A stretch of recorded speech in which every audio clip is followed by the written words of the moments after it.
Hello everyone, ఏం సంగతి? అంత మంచిదేనా? ఓకే, మన నెక్స్ట్ టాపిక్ వచ్చేసి సీల్స్, ముద్రికలు, సింధు నాగరికత యొక్క ముద్రికలు, seals of Indus valley civilization. ఇవన్నీ ముద్రికలు అండి. ఇవే కాదు, చాలా ముద్రికలు మనకు దొరికినాయి. ఈ ముద్రికలు ఏవైతే ఉన్నాయో మన సింధు నాగరికత తవ్వకాలలో అన్ని ప్రాంతాలలోనూ, దాంతో పాటుగా మనకు ఇతర నాగరికతలలో అంటే మిగతా సివిలైజేషన్స్ ఉన్నాయి కదా, మెసపోటోమియా కానీ, ఈజిప్షియన్ కానీ, సో అక్కడ కూడా ఈ సీల్స్ అనేవి, మన సీల్స్ అనేవి దొరకడం జరిగింది. సో దీన్ని బేస్ చేసుకుని ఏంది, మన సీల్స్ అక్కడ దొరికినాయంటే మనం వాళ్ళతో ట్రేడ్ చేసినట్టు అర్థం. వాళ్ళ సీల్స్ కూడా మనకు దొరికినాయి కదా మొహంజోదరోలో, లోథాల్లో. సో దాన్ని బట్టి వాళ్ళు కూడా మనతో ట్రేడ్ చేశారని అర్థం. అసలు సీల్స్ ఏంటి, సీల్స్ ఎలా తయారు చేస్తారు, సీల్స్ ఎందుకు తయారు చేశారు, సీల్స్ని వీళ్ళు ఎలా ఉపయోగించారు, ఇవన్నీ మనము ఫర్దర్గా తెలుసుకుందాం. ఓకేనా?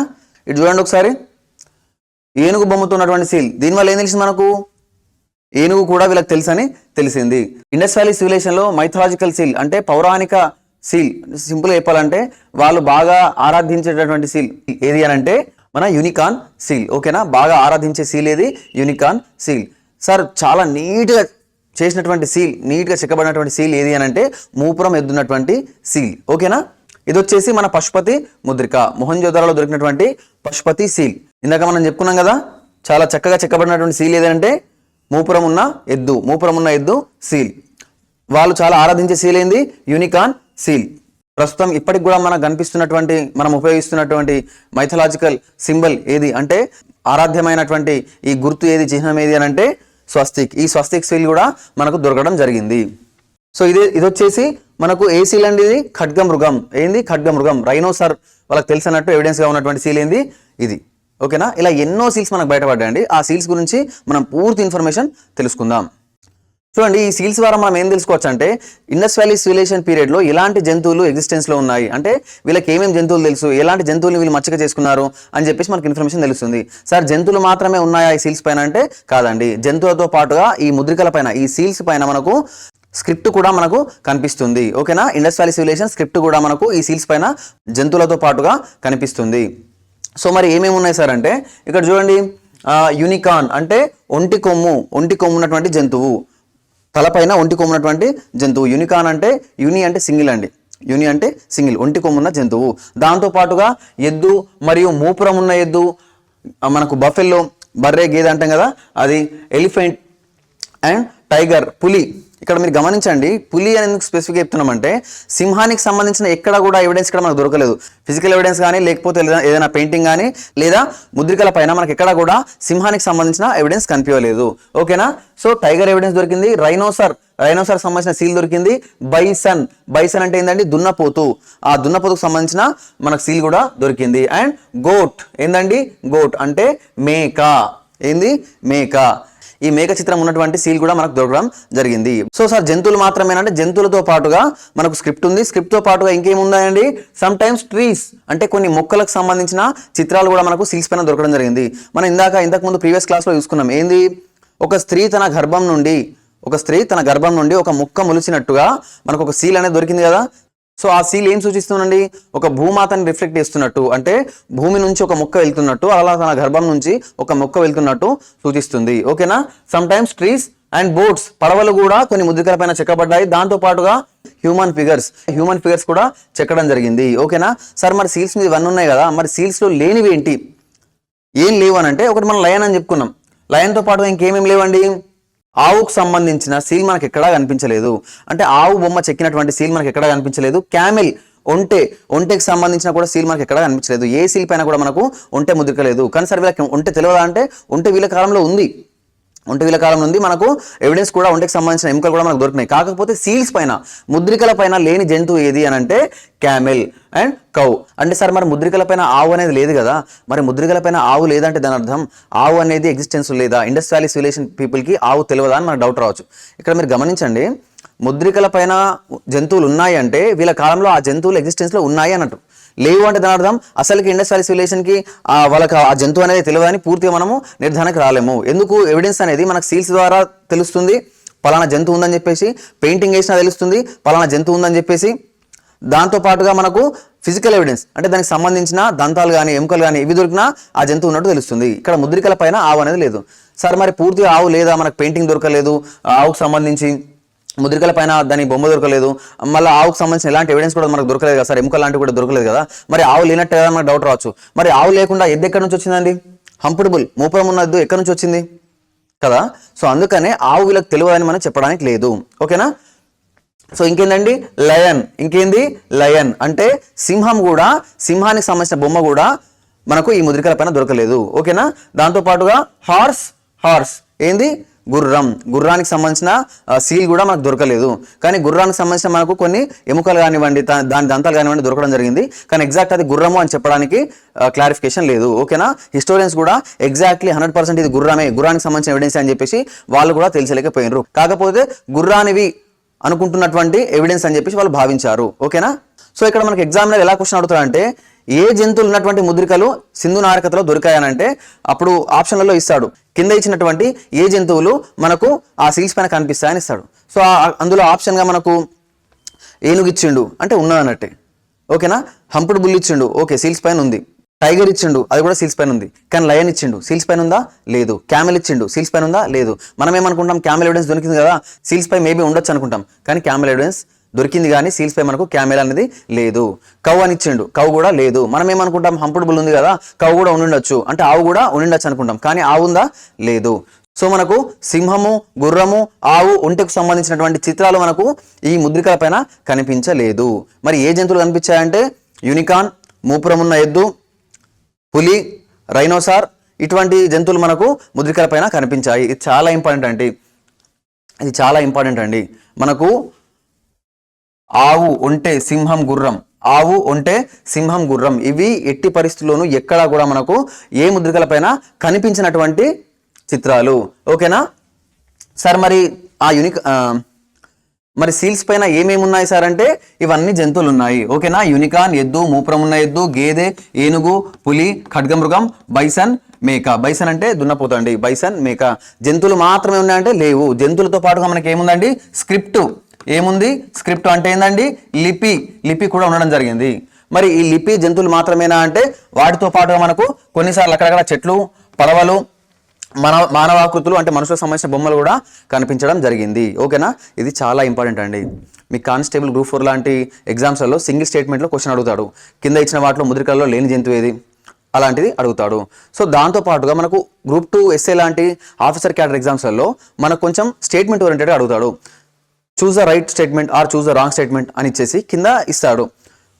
సో ఎట్లా క్వశ్చన్ ఫ్రేమ్ అవుతుందంటే ముద్రికలకు సంబంధించి కింద ఇచ్చినటువంటి స్టేట్మెంట్లలో తప్పుడు స్టేట్మెంట్ని గుర్తించండి లేదా సరైన స్టేట్మెంట్ని గుర్తించండి ఇస్తాడు. సీల్స్కి సంబంధించి choose the right statement or wrong statement అని ఇస్తాడు. అప్పుడు 4 ఆప్షన్స్ ఏమి ఇస్తాడు, ముద్రికల పైన జంతువులు మాత్రమే చెక్కబడి ఉన్నాయని ఇస్తాడు. సో అది కరెక్ట్ అవుతుందా? కాదు. ముద్రికల పైన జంతువులతో పాటుగా మొక్కలు, మానవాకృతులు కూడా చెక్కబడి ఉన్నాయి. సో అది రాంగ్ స్టేట్మెంట్ అవుతుంది. ఇంకో స్టేట్మెంట్ ఏమని ఇస్తాడు, వీళ్ళ ముద్రికల పైన ఆవు, గేదె, మూపురం ఉన్న ఎద్దు కూడా చెక్కబడి ఉన్నాయని ఇస్తాడు. సో ఇక్కడ ఏంది, ఆవు అనేది రాంగ్, గేదె ఉంది, దున్నపోతుంది, ఎద్దు కూడా ఉంది, మూపురం ఉన్న ఎద్దు కూడా ఉంది, కానీ ఆవు ఉందా? లేదు. సో అది రాంగ్ స్టేట్మెంట్ అవుతుంది. సో ఇలా క్వశ్చన్స్ మనం తిప్పి అడిగినప్పుడు కన్ఫ్యూజ్ అవుతాం. కాబట్టి ఆ ముద్రికలకు సంబంధించి ముద్రికలు ఏంటి, ఏ మెటీరియల్తో తయారు చేస్తారు, స్టియటైట్ ఆర్ స్టిటైట్ అనే మెథడ్ రాయితో తయారు చేస్తారు, మెటీరియల్ తెలిసిపోయింది. దాని తర్వాత ఆ ముద్రికలు దేని పర్పస్ వాడినరు మనం నెక్స్ట్ స్లైడ్లో తెలుసుకుంటాం. ముద్రికల పైన ఏమేమి ఉన్నాయి, మొక్కలు ఉన్నాయి, జంతువులు ఉన్నాయి, మనిషి ఆకృతులు ఉన్నాయి, కొన్ని సింబల్స్ స్వస్తికి చూసినాం కదా, కొన్ని సింబల్స్ కూడా ఉండడం జరిగింది. వీటితో పాటు ఏముంది, స్క్రిప్ట్ కూడా ఉంది. సింధు నాగరికతకు సంబంధించినటువంటి లిపి స్క్రిప్ట్ కూడా ఉంది.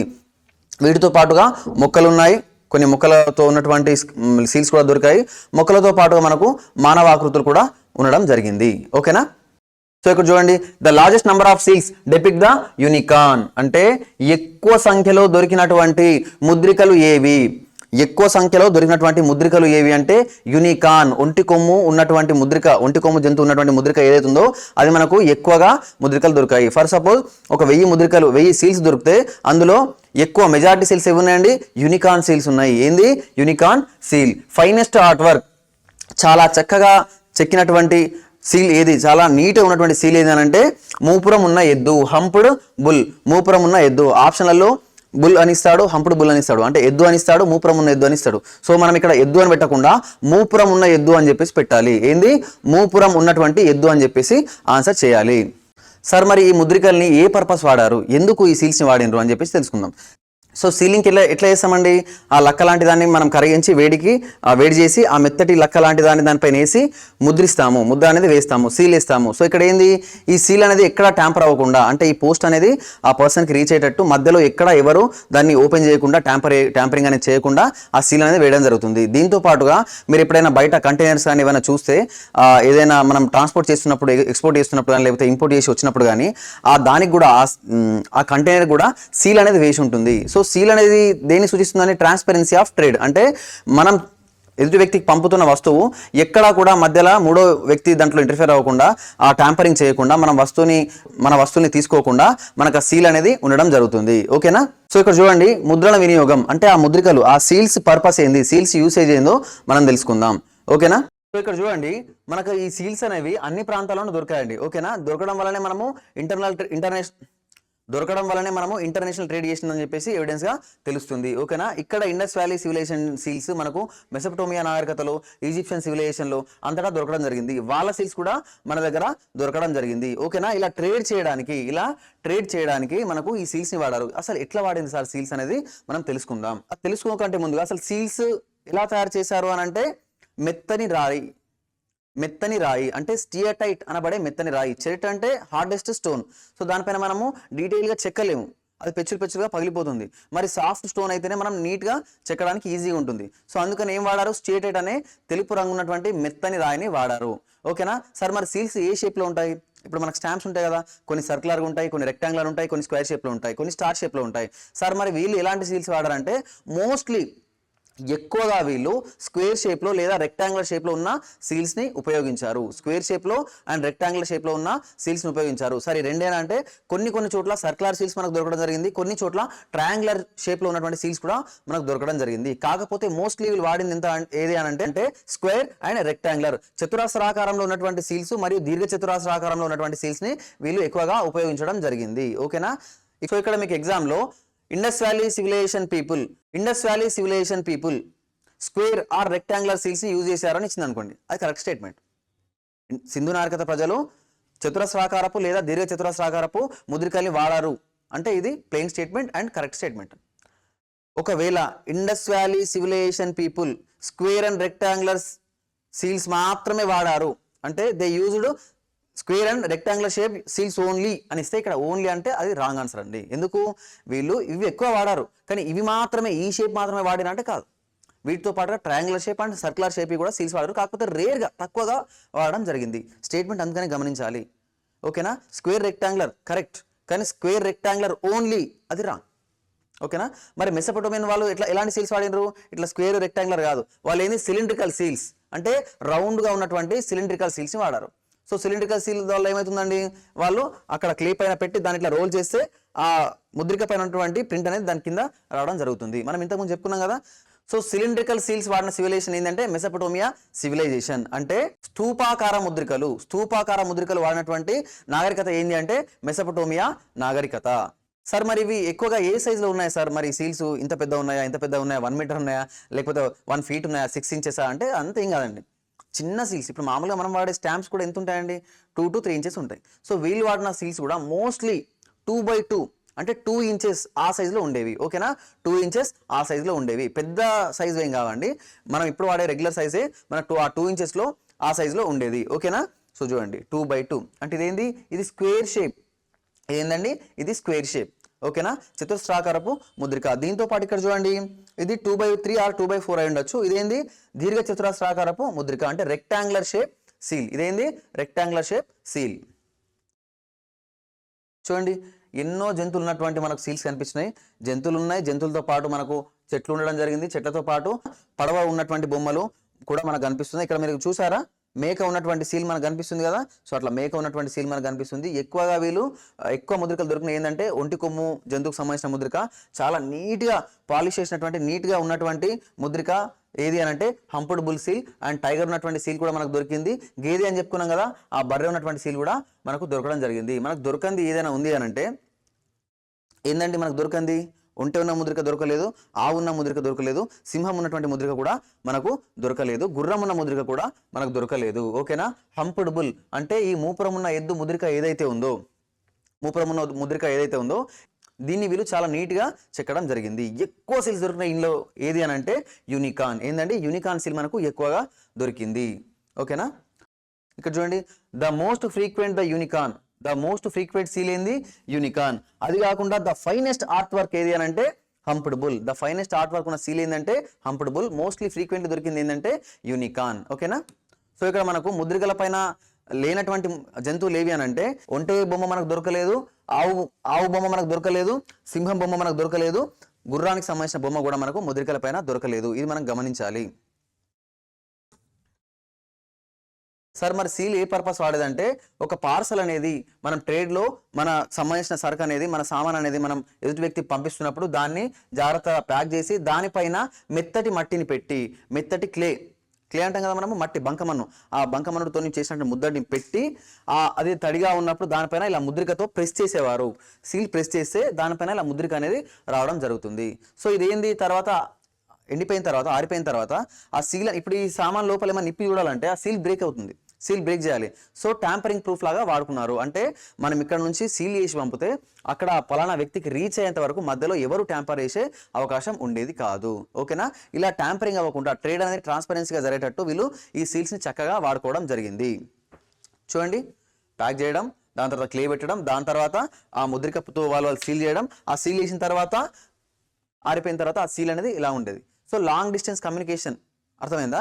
సో ఆ టైంలో మనకు ఫోన్లు లేవు ఈ పలానా పార్సల్ నాదని చెప్పడానికి, లేకపోతే మన స్క్రిప్ట్ కూడా మన ఇండస్ వ్యాలీ సివిలైజేషన్ వాళ్ళ లాంగ్వేజ్ కూడా వాళ్ళకి తెలియవచ్చు తెలియకపోవచ్చు. కాబట్టి ఈ సీల్ని చూసి ఓకే ఈ పలానా సీల్ ఉన్నది, ఈ పార్సల్ నాదే అని చెప్పేసి వాళ్ళు తీసుకునేది. ఓకేనా, ఆ సీల్ చూపించి ఈ సీల్ నాదే అని చెప్పేసి వీళ్ళు ఇది నా కోసం వచ్చిందని చెప్పేసి గుర్తించి తీసుకునేది. ఓకేనా సార్, మళ్ళీ సింగిల్ సీలే వాడారంటే మల్టిపుల్ సీల్స్ వాడిన సందర్భాలు కూడా ఉన్నాయి. అంటే ఒకే దానిపైన 2-3 స్టాంపులు వేసినటువంటి సందర్భాలు కూడా మనకు ఉన్నాయి. ఓకేనా సార్, ఈ ముద్రికలను ఈ సీల్స్ని ఓన్లీ ట్రేడ్ పర్పసే వాడారా, లేకపోతే ఈ పార్సల్ పలానా వ్యక్తి అని చెప్పేసి అలా ఐడెంటిటీ కోసమే వాడారా అంటే అది మాత్రమే కాదండి. ముద్రికలను ముఖ్యంగా మనకు ఈ ట్రేడ్ కోసం దాంతో పాటుగా మనకు తాలిస్మాత్లు అంటే తాలిస్మాత్ అంటే జిన్నా తిలిస్మాత్ కదండి తాలిస్మాత్ అంటే తాయెత్తులు. ఏంటంటే తాయెత్తులా కూడా దీన్ని వాడడం జరిగింది. ఎందుకు సార్ మనకి తాయెత్తులు వాడడం మనకి ఎట్లా తెలుస్తుంది అంటే కొన్ని సమాధులలో మనకు ఈ సీల్స్ కూడా దొరకడం జరిగింది. సార్ సీల్స్ దొరికినంత మాత్రాన ఆయన దాన్ని తాయెత్తు వాడినని మనకి ఎట్లా తెలుసుకోవచ్చు అంటే ఆ దొరికినటువంటి సీల్కి ఒక హోల్ ఉండి అది ఆయన మెడ దగ్గర ఉండడం జరిగింది. అంటే ఆ దారపోగు అనేది కాలక్రమేణా మట్టిలో కలిసిపోతుంది. కానీ ఆ సీల్ ఏదైతే ఉందో, ఆ స్టేటెడ్ స్టోన్తో వేసిన సీల్ ఏదైతే ఉందో అది మాత్రం అలాగే ఉండిపోయింది. సో అలా కొన్ని చోట్ల మనకు దొరకడం వల్ల ఓకే వీళ్ళు దీన్ని తాయెత్తులాగా కూడా వాడేవారు అని చెప్పేసి తెలుసు. ఇప్పుడు మనం కూడా మెడలో కొన్ని దేవుళ్ళ విగ్రహాలకు సంబంధించినటువంటి ఆ తాయెత్తులు కానివ్వండి, లేకపోతే దేవుళ్ళ విగ్రహాల ఐడల్స్ కానివ్వండి, మనం చిన్నవి చేసుకొని లాకెట్స్ లాగా మెడలో వేసుకుంటాం కదా. సో సింధు నాగరికత కాలంలో కూడా సేమ్ అలాగే ఇలాంటి సీల్స్ని కొన్ని సీల్స్ని వాళ్ళు దానికి హోల్డ్ చేసి మెడలో కానీ షోల్డర్ పై కానీ ధరించేవారు.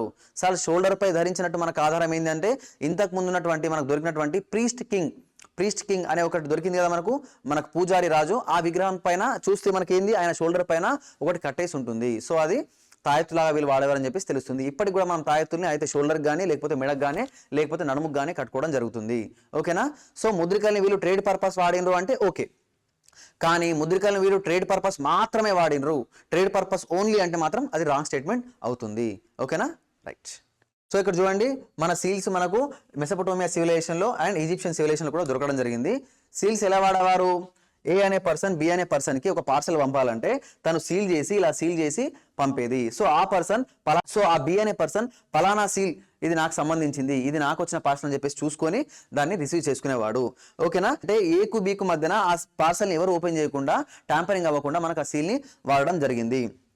దాంతో పాటు ఏందండి, సో పార్సల్ రిసీవ్ అయిన వెంటనే ఆ పార్సల్ ఉన్నటువంటి సీల్ని చూసి ఇది నా పార్సల్గా, ఇది తన పార్సల్గా తను గుర్తించి తీసుకునేది. ఓకేనా, ఒకవేళ సీల్ గనక బ్రేక్ అయి ఉంటే దాన్ని పార్సల్ని రిటర్న్ చేసేది, తీసుకునేది కాదు. దాని అర్థం ఏంది, ఓకే ఇది మధ్యలో ట్యాంపరింగ్ అయింది అంటే మధ్యలో ఎవరు ఓపెన్ చేసి దీనిలో నుంచి వస్తువులు తీసుకున్నారని చెప్పేసి ఆ వ్యక్తి ఏం చేసేది, ఆ సీల్ బ్రేక్ అయి ఉంటే కనుక దాన్ని తీసుకునేది కాదు.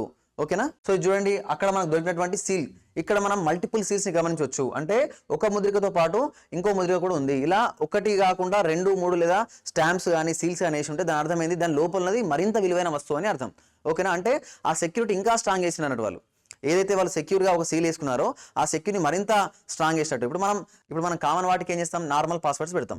కానీ చాలా కాన్ఫిడెన్షియల్ వాటికి ఏం చేస్తాం, చాలా విలువైన వాటికి ఏం చేస్తాం, స్ట్రాంగ్ పాస్వర్డ్ అనేది పెట్టడం జరుగుతుంది. స్ట్రాంగ్ పాస్వర్డ్ అంటే ఏంటంటే ఇప్పుడు వీళ్ళ టైంలో స్ట్రాంగ్ పాస్వర్డ్ అంటే మల్టిపుల్ సీల్స్ వేసి ఉంటే కనుక దాని అర్థం ఏంది, అది స్ట్రాంగ్ పాస్వర్డ్ కింద వాళ్ళు కన్సిడర్ చేసేది. ఓకేనా, సింగిల్ సీల్ ఉంటే నార్మల్ పార్సల్, సింగిల్ కంటే కాకుండా 2 కానీ 3 కానీ సీల్స్ వేసి ఉంటే అది చాలా ప్రీషియస్ కానీ లేకపోతే చాలా ఇంపార్టెంట్ పార్సల్ అని చెప్పేసి దాని అర్థం.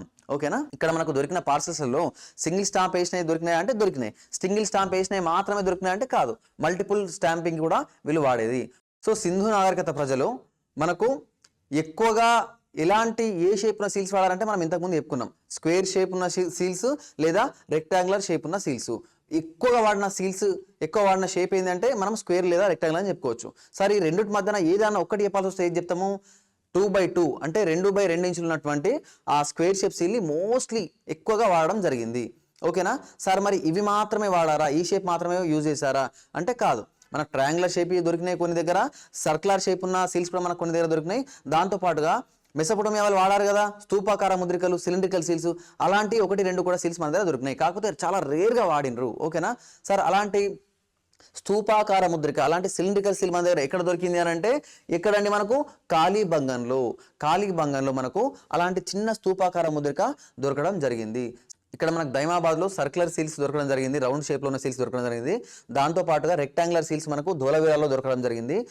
వీటితో పాటుగా ముఖ్యంగా మనకు సిలిండ్రికల్ సీల్ ఎక్కడ దొరికిందండి, మనకు కాళీబంగంలో దొరకడం జరిగింది. సో దీనివల్ల మనకేం తెలుస్తుంది, సింధు నాగరికత ప్రజలు ఎక్కువ వాడిన సీల్ ఏంటంటే స్క్వేర్ షేప్ సీల్. దాని తర్వాత ఇంకెక్కువ వాడిన సీల్స్ ఏంటి అంటే రెక్టాంగులర్ సీల్. ఈ రెండింటితో పాటుగా ఏవైనా షేప్స్ దొరికాయంటే ట్రయాంగులర్ షేప్ దొరికింది, అండ్ సర్కులర్ షేప్ దైమాబాద్లో దొరికింది, రెక్టాంగులర్ షేప్ ధోలవీరాలో దొరికింది, సిలిండ్రికల్ సీల్ మనకి ఎక్కడ దొరికిందండి, కాళీబంగంలో దొరకడం జరిగింది. ఓకేనా, కానీ ఇవి రేర్గా వాడినరు, ఎక్కువ వాడింది మాత్రం స్క్వేర్ షేప్. సో ఎక్కువగా సిలిండ్రికల్ సీల్స్ని వాడిన వాళ్ళు ఎవరు, స్తూపాకార ముద్రికల్ని వాడిన వాళ్ళు ఎవరంటే మెసొపొటేమియా నాగరికత వాళ్ళు. ఎవరు, మెసొపొటేమియా నాగరికత వాళ్ళు. అయితే ఇన్ని సీల్స్లలో మనకు ఒక సీల్ చాలా ఇంపార్టెంట్ అండి. రెక్టాంగులర్ సీల్ ఇంపార్టెంటా, సర్కులర్ సీల్ ఇంపార్టెంట్ అంటే ఇవి కాదండి. సో అన్ని సీల్స్లలో చాలా ఇంపార్టెంట్ సీల్ మనకి ఎక్కువ ఇంతవరకు దొరకని ఎవిడెన్స్ సంబంధించి ఒక అడిషనల్ ఇన్ఫర్మేషన్ ఇస్తున్నటువంటి సీల్ ఏది అని అంటే సిలిండ్రికల్ సీల్. కాళీబంగంలో దొరికినటువంటి ఈ సిలిండ్రికల్ సీల్ ఏదైతుందో ఇది మనకు చాలా ముఖ్యమైన అడిషనల్ ఇన్ఫర్మేషన్ ఇస్తుంది. సార్ ఎలాంటి ఇన్ఫర్మేషన్ ఇస్తుంది అంటే పాయింట్ నెంబర్ 1, ఇప్పటి వరకు అన్ని సివిలైజేషన్లలో మనకు ఎక్కువగా ఈ సిలిండ్రికల్ సీల్స్ని వాడిన నాగరికత ఏది అంటే మెసొపొటేమియా నాగరికత. ఏందండి, మెసొపొటేమియా నాగరికత. ఈ మెసొపొటేమియా నాగరికత వాడినటువంటి ఈ సిలిండ్రికల్ సీల్స్, అలాంటి సీల్స్ ఇంకెవరైనా వాడారంటే మన సింధు నాగరికత ప్రజలు వాడడం జరిగింది. కానీ ఎక్కువ వాడలేదు, చాలా రేర్గా వాడారు. అయితే ఈ కాళీబంగంలో దొరికిన సిలిండ్రికల్ సీల్ వల్ల మనకు అడిషనల్ ఇన్ఫర్మేషన్ ఏం తెలుస్తుందంటే నరబలికి సంబంధించిన ఇన్ఫర్మేషన్ తెలుస్తుంది. నరబలి జరిగింది సింధు నాగరికత కాలంలో అన్నట్టు మనకు సమాచారం అందిస్తున్న సీల్ ఏది అంటే ఈ సిలిండ్రికల్ సీల్.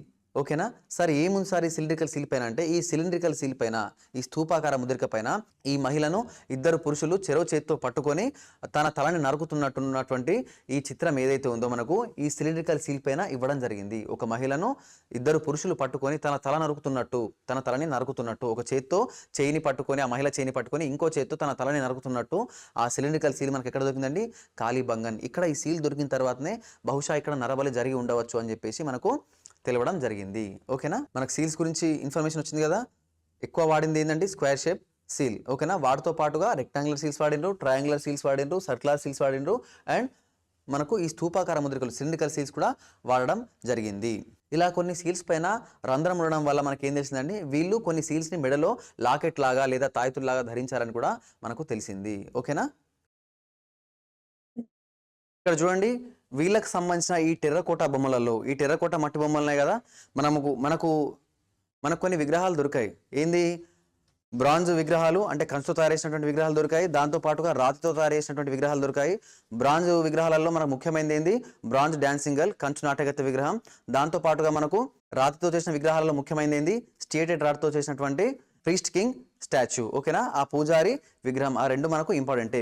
వీటితో పాటుగా మనకు టెర్రకోట బొమ్మలలో మనకు చాలా ఇంపార్టెంట్ ఏది అని అంటే అమ్మ తల్లి విగ్రహం. ఏంది, అమ్మ తల్లి, మదర్ గాడెస్ అమ్మ తల్లి విగ్రహం ఇంపార్టెంట్. సీల్స్లో అయితే మనకు పశుపతి సీల్. అంటే ఈ రెండింటి వల్ల ఎవిడెన్స్ మనకి ఏం తెలుస్తుందంటే వీళ్ళు విగ్రహారాధన చేశారు. అంటే పశుపతి సీల్ని వీళ్ళు ఆరాధించారు. పశుపతి సీల్ అంటే ఏంది, ప్రోటోటైప్ శివ, అంటే శివుడికి ప్రతిరూపంగా ఆ పశుపతి సీల్ని వీళ్ళు ఆరాధించేవాళ్ళు. దాంతో పాటుగా మరి స్త్రీ విగ్రహ ఆరాధన ఉందా సార్ అంటే ఉంది. దానికి ఎవిడెన్స్ ఏంటండి, అమ్మ తల్లి విగ్రహం, ఈ పూజలు అందుకున్నటువంటి అమ్మ తల్లి విగ్రహం. ఓకేనా, సో శివుడికి ప్రతిరూపంగా వీళ్ళు పశుపతిశీలిని పూజించారు, అమ్మవారికి ప్రతిరూపంగా వీళ్ళు ఇక్కడ అమ్మ తల్లి విగ్రహాన్ని లేదా అంటే ఈ మదర్ గాడెస్ ఈ స్టాచ్యూని కూడా వీళ్ళు పూజించడం జరిగింది. సో ఈ టెర్రకోట మట్టి విగ్రహం అమ్మ తల్లిది ఏదైతే ఉందో ఇది మనకు చాలా ముఖ్యమైనదండి. ఇక్కడ మనకు పశుపతి అండ్ అమ్మవారు ఈ ఇద్దట్లో అమ్మ తల్లి అండ్ పశుపతిలో ఎక్కువగా పూజించబడింది ఏది అని క్వశ్చన్ వచ్చినప్పుడు మనం ఆన్సర్ ఏం చేయాలండి? అమ్మ తల్లి విగ్రహం. అమ్మ తల్లి విగ్రహమే ఎక్కువగా పూజలు అందుకున్నటువంటి విగ్రహం ఏది అంటే సింధు నాగరికతలో అమ్మ తల్లి విగ్రహం. సార్ అమ్మ తల్లి ఎక్కువ ఇంపార్టెన్స్ ఉన్నట్టు మనకి ఎలా తెలుస్తుందంటే మనకు దొరికినటువంటి ఎక్కువగా స్టాచ్యూస్లో కానివ్వండి అంటే ఎక్కువ దొరికిన విగ్రహాలలో మనకు అమ్మ తల్లి విగ్రహమే ఎక్కువగా దొరకడం జరిగింది. ఓకేనా, అమ్మ తల్లి విగ్రహం ఎక్కువ దొరకడం జరిగింది. సో శివుణ్ణి పూజిస్తున్నట్టు పశుపతి ముద్రిక కాకుండా ప్రస్తుతం మనం అందరం పూజిస్తున్నటువంటి ఈ లింగం లాంటి రూపాలు మనకు ఎక్కడ దొరికాయంటే కాళీబంగంలో మరియు హరప్పాలో దొరకడం జరిగింది. ఇది హరప్పాలో దొరికినటువంటి లింగం లాంటి ఆకృతి, ఇది కాళీబంగంలో దొరికినటువంటి లింగం లాంటి ఆకారం. శివలింగాన్ని కూడా వీళ్ళు పూజించారని చెప్పేసి మనకు తెలుస్తుంది. అంటే పూజలు అందుకున్నటువంటి ఈ లింగం లాంటి ఆకృతిని మనం ప్రస్తుతం శివలింగంతో మనం కంపేర్ చేయొచ్చు. అండ్ వాళ్ళ టైంలో వాళ్ళు ఇటు శివుణ్ణి అటు అమ్మవారిని అమ్మ తల్లిని పూజించినట్టు ఆధారాలు దొరకడం జరిగింది. ఓకేనా, ఈ ఇద్దట్లో ఎక్కువ విగ్రహాలు ఎవరు దొరికాయంటే అమ్మ తల్లివి దొరకడం జరిగింది. సో వీటితో పాటుగా మనకు ముఖ్యమైన ఏంది అని అంటే మట్టికి సంబంధించి ఆ టెర్రకోట బొమ్మలు కాకుండా కుండలు ఏందండి, పాటరీ కుండలు కూడా మనకు చాలా ఇంపార్టెంట్ అయినవి. సో మనం ఎన్ని రకాల కుండలు వీళ్ళు వాడినంటే ప్లెయిన్ పాటరీ అంటే ఇలాంటి చిత్రాలు లేకుండా ఏం రంగులు లేకుండా ప్లెయిన్ పాటరీని వాడినారు. దాంతోపాటు రెడ్ అండ్ బ్లాక్ పాటరీ అంటే ఎరుపు మరియు నలుపు రంగు గల కుండల్ని కూడా వీళ్ళు వాడడం జరిగింది. దీంతో పాటుగా పెయింటెడ్ పాటరీ అంటే రంగులు వేసినటువంటి కుండలు కూడా మనకు దొరకడం జరిగింది. సో ఈ పెయింటెడ్ పాటరీ ద్వారానే వీళ్ళకి సంబంధించిన మనకు కల్చర్ కానివ్వండి, వాళ్ళకి తెలిసిన జంతువులు కానివ్వండి మనకు తెలుసుకోవడం జరిగింది. సార్ మరి దీంతో పాటుగా ఈ కుండల ద్వారా మనకు అడిషనల్గా ఏం ఇన్ఫర్మేషన్ తెలుస్తుందంటే చిన్న సైజు నుంచి తీసుకుంటే మనుషుల్ని పాతి పెట్టేంత సైజులో పెద్ద సైజు కుండలు కూడా మనకి ఇక్కడ దొరకడం జరిగింది. సో ఇక్కడ చూడండి గ్లాసీ ఫినిష్ అంటే షైనింగ్గా ఉన్నటువంటి మంచి ఫినిషింగ్తో ఉన్నటువంటి రెడ్ అండ్ బ్లాక్ పాటరీ అంటే ఎరుపు రంగు మరియు నలుపు రంగుతో ఉన్నటువంటి కుండలు మనకు దొరకడం జరిగింది. సో కుండల పైన మనకు ఈ రాగి ఆకు లాంటి డిజైన్ ఏదైతే ఉందో ఎక్కువగా మనకు ఈ రాగి ఆకు లాంటి డిజైన్ మనకు దొరకడం జరిగింది. సో దీనివల్ల మనకి ఏం తెలుస్తుందండి, వీళ్ళకి రాగి చెట్టు తెలుసు అని చెప్పేసి ఎవిడెన్స్ తెలుస్తుంది. సో సింధు నాగరికత కాలంలో పూజించబడినటువంటి వృక్షం ఏది అని అంటే రాగి వృక్షం అని చెప్పేసి చెప్పవచ్చు. సో రాగి ఆకు మనకు ఎక్కువగా కుండల పైన పెయింటింగ్ చేసి ఉండడం వల్ల మనము ఈ రాగి చెట్టును వీళ్ళు పూజించారని చెప్పేసి తెలుస్తుంది. సార్ ఓన్లీ కుండల పైన ఉన్నంత మాత్రాన రాగి చెట్టును పూజించారని చెప్పేసి మనం ఎలా నిర్ధారించవచ్చు అంటే కుండల పైన మాత్రమే కాకుండా కొన్ని ముద్రికల పైన సీల్స్ పైన కూడా మనకు రాగి చెట్టు మరియు ఈ రాగి ఆకులని చెక్కడం జరిగింది. సో దీన్ని బట్టి వీళ్ళు ఏమర్థం చేసుకున్నారు, వీళ్ళు రాగి చెట్టును పూజించి ఉంటారని చెప్పేసి అర్థం చేసుకున్నారు. సార్ మరి ఇవి మాత్రమే పెయింటింగ్స్ అంటే వీటితో పాటుగా మన కుండల పైన కథలను జంతువులను మనకు చిత్రించడం జరిగింది. దాన్ని బట్టి మనకు ఇప్పుడు మనకు పిల్లికి సంబంధించిన ఎవిడెన్స్ మనకు ఎక్కడ దొరకలేదు, కానీ ఒక కుండ పైన పిల్లికి సంబంధించినటువంటి బొమ్మ ఉండడం వల్ల వీళ్ళకి పిల్లి కూడా తెలుసు అని చెప్పేసి తెలిసింది. ఓకేనా, సో దాంతోపాటుగా ఇలా చక్కని డిజైన్స్ మరియు ఇలాంటి జామెట్రికల్ డిజైన్స్ కూడా మనకు వీళ్ళ కుండల పైన కనిపిస్తాయి. సో ఈ పెయింటింగ్స్ ఏవైతే ఉన్నాయో అండి ఇవి తుడిచేస్తే తుడిచిపోయే పెయింటింగ్స్ కావండి. అలా అయి ఉంటే ఇన్ని వేళ్ల పాటు సర్వైవ్ అయ్యే కాదు. మరి ఈ పెయింటింగ్స్ ఈ పెయింటెడ్ జార్స్ చేయడం అనేది చాలా టెక్నికల్తో కూడుకున్నటువంటి పని. సింపుల్గా చెప్పాలంటే మట్టి కుండను తయారు చేసి దానిపైన పెయింటింగ్ అనేది ఎర్రటి పూత పూసి దానిపైన నల్లటి రంగుతో పెయింటింగ్ అనేది వేసి దాని తర్వాత కాల్చేవారు.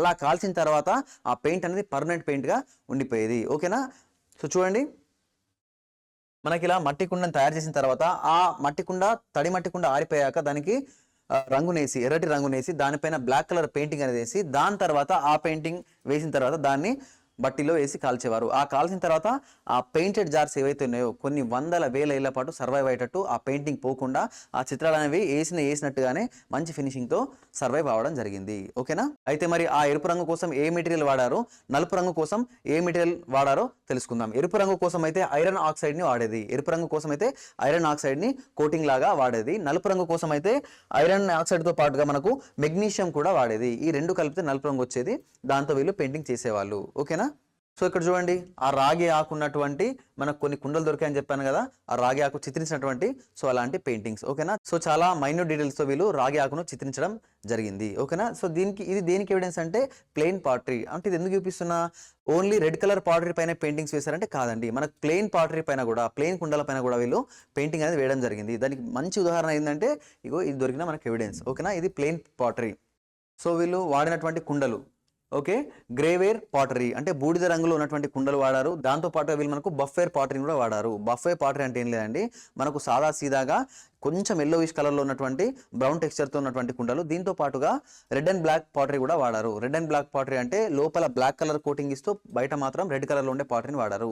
సార్ ఈ రెడ్ కలర్ కోటింగ్ దేంది అంటే ఆయిల్ లాంటివి లిక్విడ్స్ ఏదైనా బయటకి ట్రాన్స్పోర్ట్ చేస్తున్నప్పుడు ఆ ఆయిల్ కానీ లోపల ఉన్న లిక్విడ్ కానీ కారిపోకుండా లేదా ఇంకిపోకుండా సో దీనికి లోపల కోటింగ్ లాగా చేసేది. ఇప్పటికీ కూడా మన కుండలలో ఈ వేరియేషన్ని మనం గమనించవచ్చు.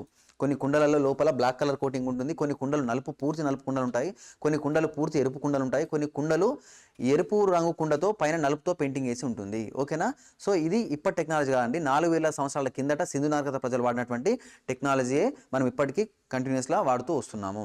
ఓకేనా సార్. మరి ఇంత టెక్నాలజీని వాడుతూ వాళ్ళు కుండల్ని తయారు చేశారు కదా, మరి వీటితో పాటుగా వీళ్ళు ఆర్టిఫిషియల్గా తయారు చేసిన మెటీరియల్ ఏదైనా ఉందా అంటే ఉందండి. వీళ్ళు ఆర్టిఫిషియల్గా వాళ్ళ తెలివితో సొంతంగా తయారు చేసినటువంటి మెటీరియల్ ఏదైతే ఉందో దాన్ని మనం ఇప్పటికీ కూడా మనం దాన్ని వాడడం జరుగుతుంది. మరి వీళ్ళు ఆర్టిఫిషియల్గా తయారు చేసిన ఆ మెటీరియల్ ఏదంటే ఫియాన్స్. ఏందండి? ఫియాన్స్ లేదా ఫయాన్స్. ఏం సార్ ఈ ఫయాన్స్ అనే మెటీరియల్ అంటే సిలికా అనే ఒక ఇసుకని తీసుకొని దానికి రంగుని జోడించి, సిలికా అనే ఇసుకతో రంగుని జోడించి ఈ రెండుటిని ఒక టెంపరేచర్ పైన, సర్టెన్ టెంపరేచర్ పైన ఫుల్గా హీట్ చేస్తే ఈ రెండు సిలికా అనే ఇసుక ఈ రంగు రెండు కలిసిపోయి ఒక గ్లాస్ టెక్స్చర్ లాగా మౌల్టెడ్ లేదా లిక్విడ్ ఫామ్లో ఉన్న గ్లాస్ టెక్స్చర్ లాగా మారుతుంది.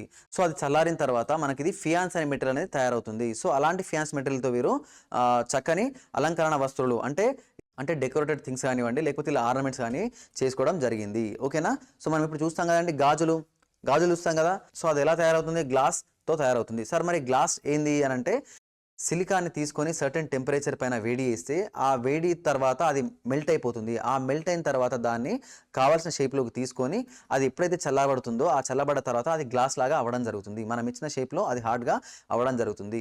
సో ఇలాంటి టెక్నాలజీని వీళ్ళు ఫియాన్స్ వాడడానికి తయారు చేశారు.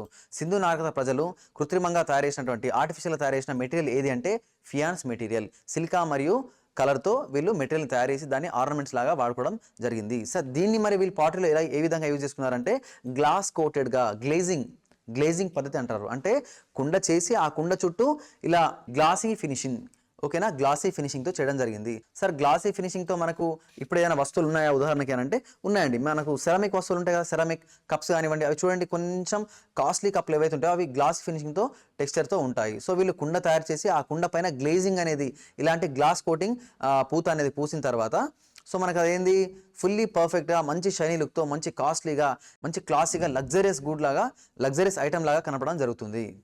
సో ఇక్కడ చూడండి కుండ పైన వీళ్ళు సిలికా కోటింగ్ అనేది వేసి ఆ కుండని హెవీ టెంపరేచర్ పైన వేడి చేస్తే అప్పుడు ఆ టెంపరేచర్ పైన ఈ సిలికా అనేది మెల్ట్ అయిపోయి గ్లాసీ ఫినిషింగ్ లాగా కుండపై రావడం జరుగుతుంది. సో దీన్ని ఏమంటారు అంటే గ్లేజింగ్ అంటారు.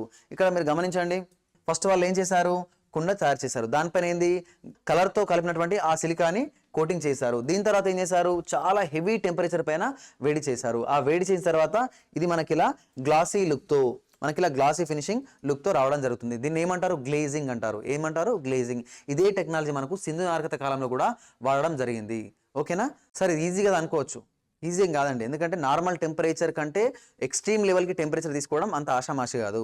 సో ఎక్స్ట్రీమ్ లెవెల్ టెంపరేచర్ వెళ్ళినప్పుడే మనకు సిలికా అనేది మెల్ట్ అయ్యి ఇలా గ్లాసీ ఫినిషింగ్ రావడం జరుగుతుంది. ఓకేనా. సో ఇది వాళ్ళు వాడినటువంటి పాటరీ. చాలా సైజులో ఉన్నాయండి. ఇలాంటివే కాకుండా హోల్స్ ఉన్నటువంటి మనకు జార్స్ మనకు జార్స్ కూడా కనబడడం జరిగింది. చూడండి ఇది నార్మల్ పాటరీ, ఇలా మనకు చిత్రాలు చిత్రించేది. ఓకేనా. కూజార్ లాంటివి and open bowls, closed bowls, painted black and red ware pottery. So పెద్ద సైజులో ఉన్నటువంటి పాటరీస్. ఓకేనా. ఇంత పెద్ద సైజులో ఉన్నటువంటి పాటరీస్ దీనిపైన చిత్రాలు గీసి స్టోరీస్ కూడా డెపిక్ట్ చేసేది.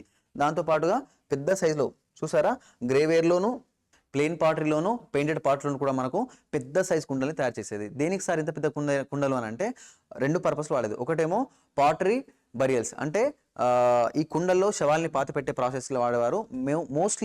మోస్ట్లీ మెజారిటీగా ఇంత పెద్ద సైజ్ కుండలు దేనికి వాడేవారు అంటే ట్రాన్స్పోర్ట్కి వాడేవారు. అంటే ట్రాన్స్పోర్టింగ్, ఒకటి ధాన్యాల్ని స్టోర్ చేసుకోవడానికి, రెండోది ఈ ధాన్యాల్ని వేరే దగ్గరికి ట్రాన్స్పోర్ట్ చేయడానికి, ట్రేడ్ చేయడానికి కూడా ఇలా పెద్ద సైజు కుండల్ని వీళ్ళు వాడడం జరిగింది.